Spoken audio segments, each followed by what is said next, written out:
আরে বেড়া তুই একটা ভিডিও বানাই হইছ হে কত কিছু তুই তোর আইডি দিয়া সারস তুই এই জিনিসটা তোর সার তার সত্তা নাকি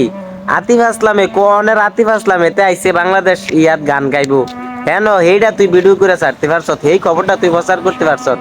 আর এত বড় একটা বিজয় হইছে সিরিয়ার মধ্যে 12 বছর নির্যাতন চলছে সেই সিরিয়া এখন জয়লাভ করছে সেই খবরটা তুই মানে ভিডিও ছাড়তার সত্তা বুঝতি মানে কি কয়াম তোরার মন মানসিকতা কই যে থায়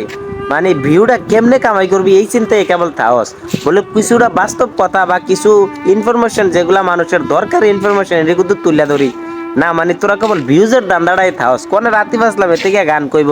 এই খবর লইয়া কদিন হালাহালি করলি আর দিয়া সিরিয়ার মানুষের উপরে ওরা মুসলিম আমরাও মুসলিম মানে ওদের উপরে এত নির্যাতন চললো এত 12 বছর রাসূল সাল্লাল্লাহু আলাইহি ওয়াসাল্লাম কইছে সিরিয়ার উপরে 12 বছর নির্যাতন চলবো তারপরে সিরিয়া মুক্তি লাভ করবো তারপরে কেয়ামত খুবই নিকটে এটাও একটা কেয়ামতের লক্ষণ এত বড় একটা বিষয় ঘটে গেল গা এটা নিয়ে তোর ভিডিও বানানোর সময় নাই আর আতিফ আসলামে কোনের কি সাইডা গান কইছে হাতের লিয়া তুই মানে কয়েকদিন হালাহালি করলি কয়েকদিন ইয়া করলি মানে কি মানসিকতা তোর আর আমার মাথায় ধরে না ভাই হুন বালা কিছু প্রচার করিস বুঝছি মাঝে মাঝে তোরারে আল্লাহ ভাইরাল বানাইছে তোরারে দিছে পাবলিকে তোরা ভিডিও চায় হুন বালা কথা তোরা মানে ভাইরাল যে তুই মানুষের যদি তোরা দুই চারটা কথা হুনে তুই বালা কিছু প্রচার করিস যেটা দ্বারা মানুষের তোর দ্বারা দুইটা কথা উপকার হইব